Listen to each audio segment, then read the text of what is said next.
Amashi kuri Yesu. muyongere kuko n'abana b'abantu turayihama. Amashi menshi kuri Yesu. Imana yadukoreye ibikomeye, yatugiriye neza, twe yaturenganije ibintu byinshi mu muryango. Nukuri muyiha amashi n'inyuma ya zeri irakora.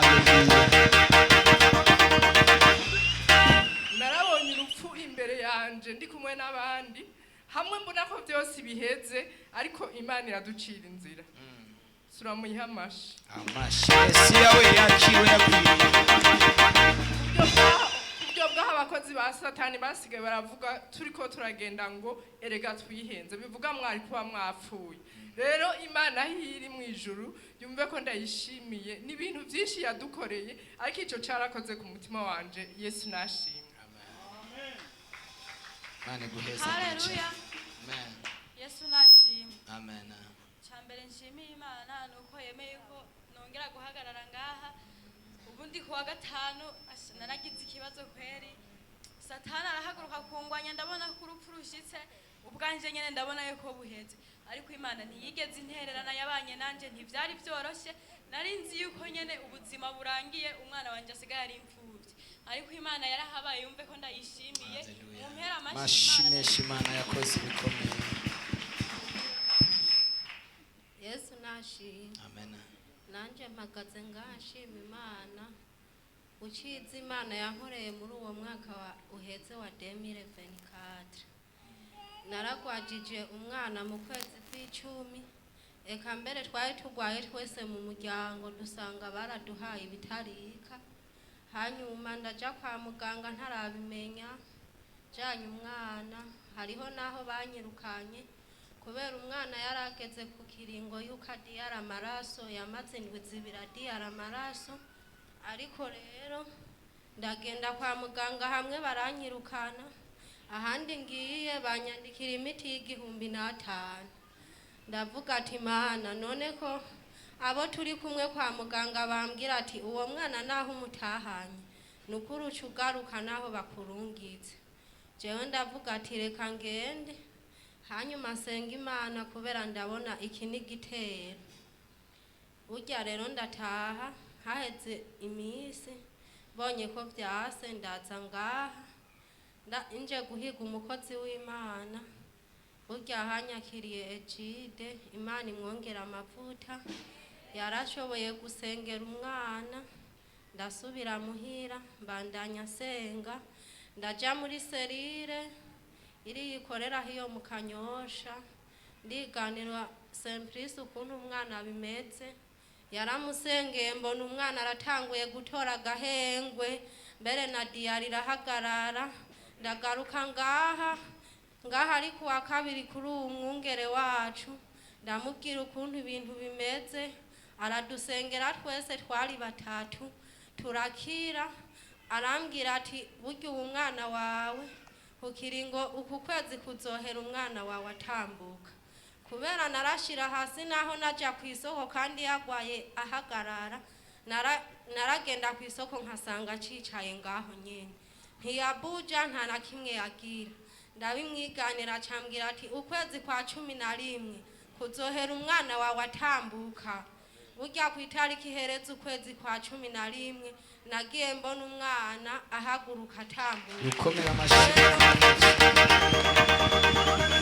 Imana yumve ko ndayishimiye, mumfashe kuyikomera amashi. Amashi. Nabashimiye cyane umukozi w'Imana yacu, nukuri mumunkomerera amashi. Imana imwongera amavuta, umwana ariruka, nta nuko novuga ati nukuri ubu ndafise umwitwarariko wo gutambuka. Ubu umwana aratambuka, Imana ibongera imigisha bumvise intahe yanje. Reka ndababwire basha, ona ubyaye umwana ntatambuke, hageze ko atambuka birababaza. Tijewe sheri yigeze kumbwira urya mwana wacu mutoya ngo rega musengere mu gihe carengere. Ndagira ati rindira azotambuka. Ari ukuntu nyene bibabaza ukuntu shobaza ko agira bikimuga. Yagende gute rero by'ukuri Imana yaramugiriye neza. Ubundi iyo udafise umwana canke ukiri umusore ukiri umukobwa ntabwo uvyumva ari ibintu utumva nk'ibibatsi naho nivyo sinzi ariko ikintu gikomeye Imana ihabwe icubahiro. Haleluya. Yesu nashimwe cyane. Amen. Mumfashe dukomere amashi Imana yacu. Amashi. Yewe sinoronka ingene mvuga ubukuru bw'Imana ukuntu yagira ndinda abasengera ngaha byinshi mwarabibona. Ndashimiye Imana cyane ukuntu yandinze ikagira ko ikangirira neza ikama n'akazi. Hari ikintu ntari bwigere nshima Imana jewe nubatse nshiga hanyuma ndabanza ndabihagarika. Hanyuma hari ikintu Imana yankoreye yari yarambwiye ko izonsubiza ku ishuri ndasubirayo ndiga ndayamara none yarampaye akazi ibyumve ko ndayikengura Tuyikomera amashi Imana yacu. Ndayishimiye cyane ibyumva byagiye mu ijuru ndayikengurukiye n'ukuntu yangwaniririye abana banje bakaba ari bazima umutware wanje akaba ari muzima ndetse n'ababyeyi n'abavukanye ibyumve ko ndayikengurukiye ndayishimiye kuba yarazanye n'ishengero ngaha ku Musaga ibyumve ko ndayishimiye cyane narahaboneye gukira no kubohoka kandi n'ubu ndacabibona. Ndashimiye n'umubyeyi wanje iyo ngiye mu biro yaransengera akansabira icyo nokora none ndamukengurukiye kandi nawe ndamwemereye ko nzomugurira amazi nubwo bitakunze no munsi ndabifise ku mutima wanje. Ayo bashize yazi. Rero Imana ibyumve ko ndayishimiye narose ishimwe ritoya ry'intebe imwe ibyumve ko ndayikengurukiye. Imana iguhezagire cyane. Ntabwo ari ritoya. Imana iguhezagire kandi agusabira umugisha. Mana mu izina rya Yesu ndamusabiye umugisha kuba aguze intebe mu rushengero. Mwami Imana yagize iyerekwa yagize ishurirwa komeza umugirire neza turakeneye ku uyu mwaka. Mwami Imana intebe zizuzura muri eglise ntidusubire gukota. Mwami Imana umuhezagire umugirire neza mu izina rya Yesu. Amen. Haleluya. Ndabagumbiriye sengero ry'Imana muri Kristo Yesu. Amen. Zewe mpagaze ngaha ngomba gushima Imana. Nimunkomera amasi Imana yanje. Yikomera amashira yakwiriye. Maze imyaka 5 muri eglise. Ariko sinabona imbere n'inyuma. Byose nakwigira uko nyene. Yamara twari kumwe na mwungere akamba hafi. Eka n'abakozi b'Imana bakamba hafi nibiha amasi. Barambonye barangumbira muri Yesu. Ingwara nagwaye eka n'umu papa wanze ngaha yaramfasije arambona. Eka akabakristo bose ngaha mu isengero hari abagenda barambona Imana nibahezagire. Rero jewe ikintu ngiye gusinga intahe canguye ku munsi wa Mungu Imana yarampaye agatahe ntarinda kiteze. Amashimeshi Yesu agira neza. Kandi Imana yongera ivyo nasezeranye biri mu nzira ndiko ndabibona. Umukozi w'Imana naramwemereye ko nje muha amazi mugabo ntibiratungana. Ibitunganye neza. Amen. Ndashimira abakozi b'Imana bambaye hafi ku munsi wa 4 haraze ingwara giturumbuka ku mwana wa mwene wacu tuvukana. Iyo ngwara yarize gisipuristi urupfu tutari twiteze ariko Imana yarahabaye. Twagiye tubona agwa bukumbi. Ndavuga ati Imana ni wowe uzi ingene bigenza. Nsanga umugenzi ariko arasenga. Ndongera nanze ndavuga ati none gamana wewe muri uru rugo kwanze hazi nkumbi toya tindanse nibishoboka uranka Imana nayo kiravyemeza.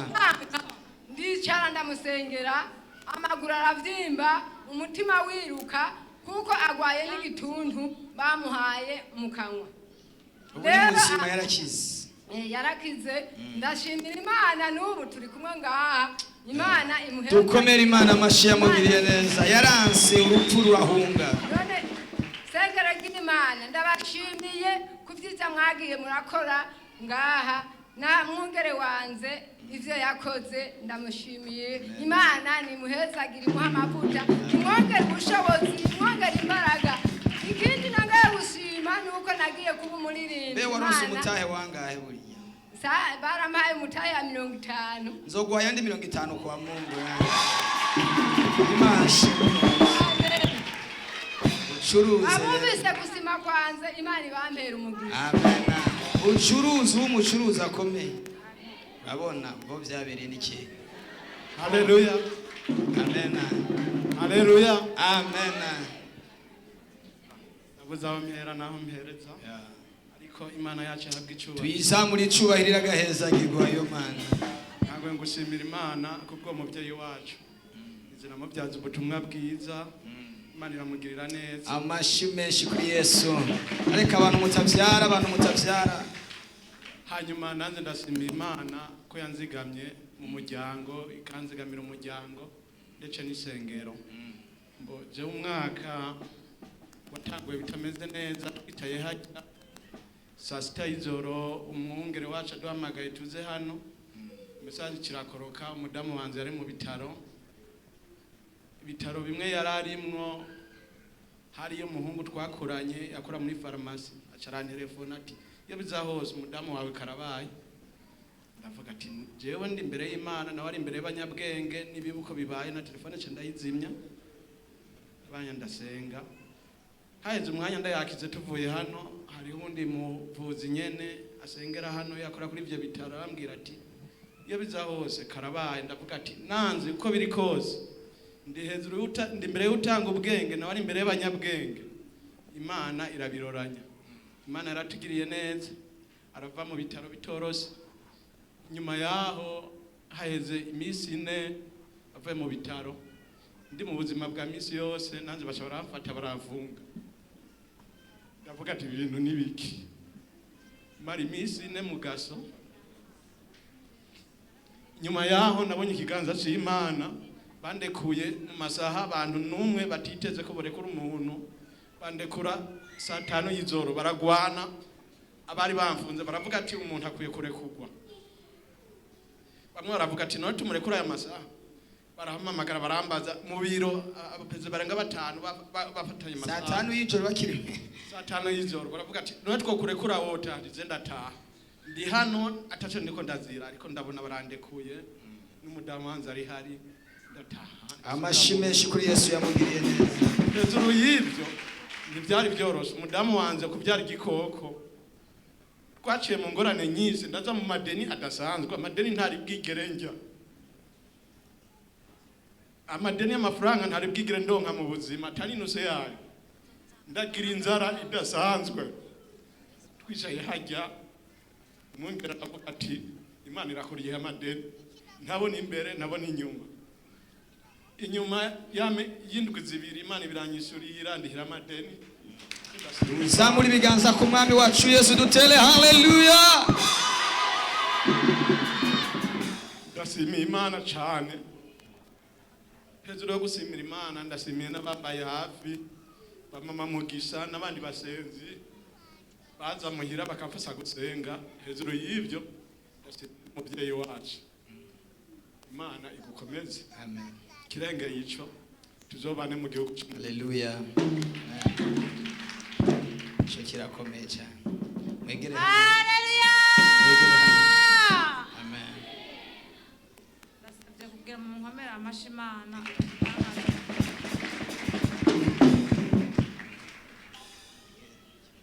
Jewe Imana yarangiriye neza mu mwaka uhetse. Urazi umukozi w'Imana ngahambira ati Imana ikuyeho urupfu mu muryango wawe. Ati rarinze umwana mutari kumwe. Nukuri ni mu nkomerera amashimana yo mu Amashi menshi kuri Yesu. Imana yankoreye ibitangaza, yankoreye ibikomeye. Uwo mwana ntari hafi yanje yagumye ahura n'ibigeragezo mu mwaka uheze, ariko Imana igendera murinda. Ndamuzana umukozi w'Imana musengera, hama mu nyuma arapfina aragenda. N'ubu Imana yagumye murinda. Muri iryandwi umukozi w'Imana yambwiye ati itarike 29 hobaye urupfu mu muryango wawe.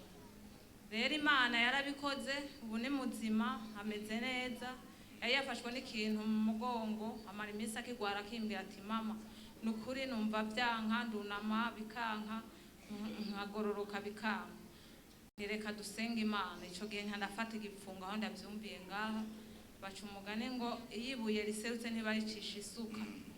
Ndashimira imana yo mu ijuru rero ko ugenda irabona ibyacu kandi ikaturindira n'abacu n'abo tutari kumwe hafi ikabarinda. Rero imana yo mu ijuru ibihererwe icyubahiro yumva yuko ndayishimiye. Kine naco shima imana ko yarinze umuryango wanje ikawurinda tukaba dutanga uyu mwaka turi bazima tumeze neza. Nkabashimiye imana yo mu ijuru nuko yarinze ishengero rya hano. Imana ibihererwe icyubahiro. Amashi kuri Yesu. Amen. Yesu ashimwe. Amen. Yesu ashimwe cyane. Amen. Je ndashima imana ngene yaturinze mu muryango muri uwo mwaka urangiye. Ntibyoroshe mu muryango iwacu, ariko imana yagenda iraturinda, igenda iraturwanira, igenda irafurira ibinogo. Haleluya. Nta kigandaro cyabaye mu rugo, imana yarakoze. Rero mu mpera z'uyu mwaka nabonye ibintu bikomeye. Nahora ngwara nkagwaza, ariko nibonye ko ibintu bikomeye. Sinzi nk'abantu bambonye, ngira bo bambona ari ingwara isanzwe, ariko jewe ndababwiye ko imana yanyongeye iminsi yo kubaho. Jewe hari ijoro rimwe ntazibagira, narafashe telefone ndondera abantu bose twuba tuzinanye, ndondera abo tuvukana ngo bazonderera abantu, ariko nta muntu n'umwe natoye mu iryo joro. Ariko ndashima imana ko ndi muzima. Twebwe mu nzu harageze ahantu je nije natanguye kugwara, ndagwara ndaremba nyene ndabona urupfu ko turi kumwe, ariko ndibuka ko umukozi w'imana yigeze kutubwira ko tutazobona urupfu rwiturumbuka rutujeko. Nguma mu iryo jambo mbona ko ntapfa, ariko nkabona umenga ndarembye gose, ariko imana yarahabaye. Haleluya. Ndashimira urya muvyeyi, nukuri Yesu amuhezagire. Nukuri yarangwaje agataha ijoro turi kumwe, mbona nyene ansize umengo vyoba nabi, ariko yangumyeko.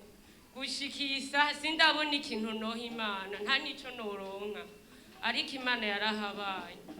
Imana yaratuzigamye. Umwana murazi byamubayeko, umutwari ico gihe je nagwara nawe yari mu nzu, yaranterefonye harya batware ngira ngo sinzi ngira no kutwemera ko twirengagiza.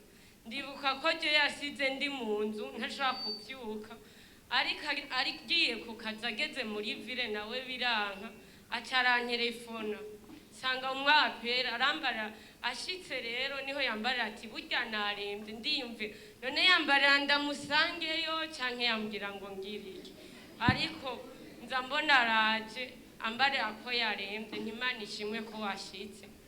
Je ingwara nagwaye, umunsi umwe narafatwa urutoki, undi munsi nkafatwa ukuboko, undi munsi nkafatwa ukuguru, kandi yari ingwara abantu bamenyereye kugishana. Murabizi ibyo bintu ko bidakunze kuba ku muntu, ariko je byarambaye ko je gushikisa ingwara sindayitahura, ariko nshimye imana ko imana yanyimanye. Haleluya. Amashi menshi kuri Yesu yamugiriye neza.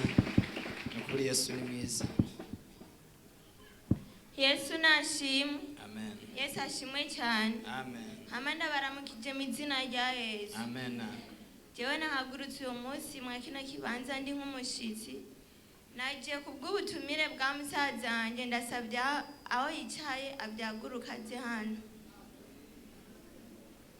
Anyaruki. Niba ari hari nanyaruki. Tuko turanyarutse umwanya watujanye. Mukwashika reka mumfashe kuririmba ino korasi ivuga ngo oya ntabwo korasi umwanya uragiye. Shima kubera umwanya ntitwoje mu makorasi yashitse. Yesu nashimwe. Amen. Hamana ukuri ndashimiye Imana nyenijuru n'isi yabikoze ikabikunda. Musaza wanje akaba ari mwa kino kibanza kanatsinda nanje uyu munsi nkaba nahashitse kubwiwe. mumfashe dukomere amashimana. amashi ku mana.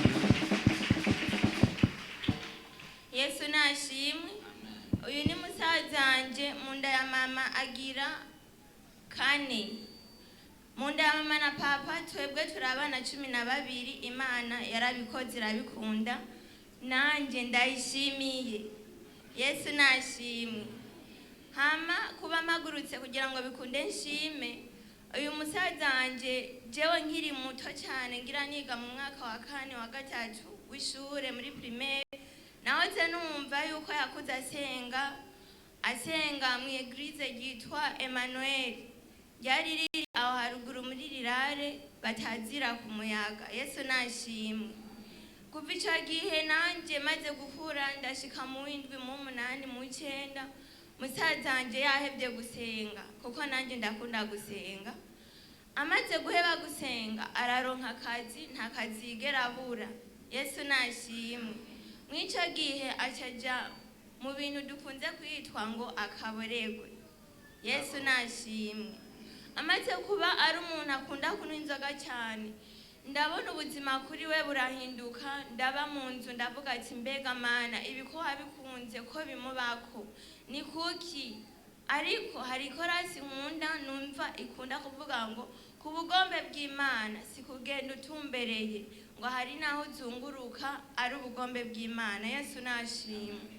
Narabaye ngaho ndagira intuntu nyinshi ku bwa musaza wanje, ariko uyu mwaka duhejeje mu mpera zawo natanguye kumva atubwira ku telefone ati kuko nitubana hafi aba mu Kajaga natwe tukaba haruguru isororezo, arambwira ngo mushikanje natanguye kumva umenga noja gusenga, kuko naguma ndamubwira ati jya gusenga uhebe ivyo kugira ngo bikunde wumva amahoro uzoronka amahoro. Yesu nashimwe. Musaza wanje naziye numva ambwira ati ndagomba kuzoza gutembera aho ninjirira, aho nahamagariwe nanje ubu numva ko nsengera. Yesu nashimwe. amashi kuri Yesu yamugiriye gushimira Imana, mufashe no kuyikomera amashi. amashi menshi cyane yamuhaye gusubira mu nzira yayo. Yesu nashimwe. Amen. Aha hantu sinaribwo ndahazi, sinaribwo ndahashike. Yazindutse arantelefona arambwira ati namba warabyemeye kuza urafata bisi igutware kujya Musaga. Rero ku Musaga nanjye nahashyitse uno munsi, sinaribwo nshike mwa kano karere, ariko Imana yabikunze ko ndahashika iciye mu ubwo buryo. Mufashe twongere amashi menshi, amashi menshi. Yesu nashimwe. Ubu ndatanguye umwaka wa 2025, hari icyo Imana yavuganye nanje, iravuga ati hari icyo ngomba nkore mu muryango wawe. Ntabwo nari ndaciteze uyu mwaka, ariko nagiye numva turi mu kwezi ku 12 Imana iri kwiranyereka ibyo yavuganye nanje. Imana irabishikije, ndayishimiye aho iri byumve ko yongeye kubohora umusaza wanje. Ndamukunda cyane, jewe ndi umwana w'12, nawe murumvi yari hariya Muzambere. Imana ishimwe kuba yongeye kumubohora ikamwegereza. amashi menshi kuri Yesu. Ndayishimiye cyane ibyumve gose. Imana yabwicirayiro. Amen. Imana ikugirire neza kandi gukomeze wahisemo neza, imbere ni heza. Imana ihumugisha. Hallelujah. Amen. Hallelujah. Amen. Ndashimira Imana. Cyambe nangwe gushima Imana ko yanshikanye ubusi. Nihabwe icubahiro. Amen. Hama ngo mashima Imana, mu bisanzwe nari nagirijwe mu mutima mvuga kubera iki ntanzanye shimwe muganzoriza na samedi. Shima Imana ku byo yadukoreye mu muryango. Uyu mwaka watubereye umwaka w'imigisha n'imihezagiro. Imana yarakoze. Papa yarasohoye abana. Yasohoye abana kuva mu kwa mbere hagiye uwa mbere, mu kwa gatandatu hagenda uwundi, mu kwa 8 hagenda uwundi, mu kwa 11 hagenda uwundi, mu kwa 12 hagenda uwundi. Imana ni habishura. umugisha mwiza. Inyuma y'ibyo mama acaronka abuzukuru 4 muri uyu mwaka. Imana ni habishimwe. Amen. nanjye ndashima imana nahejeje bigoye nari nciye ubwenge muga narananirwa mu ma 60 59 kandi narigisha abandi bana mu ishure urumva ntibiba byoroshe bivuga yuko hari impemu yankurikirana mu ishuri ariko imana yarangwaniriye ndaheza byoroshe ngira n'igikundiro ku ishure nigako irampa ndaheza amashuri inyuma yo guheza amashuri narimviye mbega zantambara nagwana universite nzoyishobora ndiga ndavye silabisi nkabona umenga ntavyo noshobora ariko imana ishimwe cane narose amanota meza cane nta compliment nigeze ntahana kandi utanye compliment ni kuvuga ikuri mutanga 45 imana n'ukuri ndayishimiye nihabwe icubahiro nizere ko uyu mwaka uzoba w'imigisha kuri amashe kuri Yesu uyu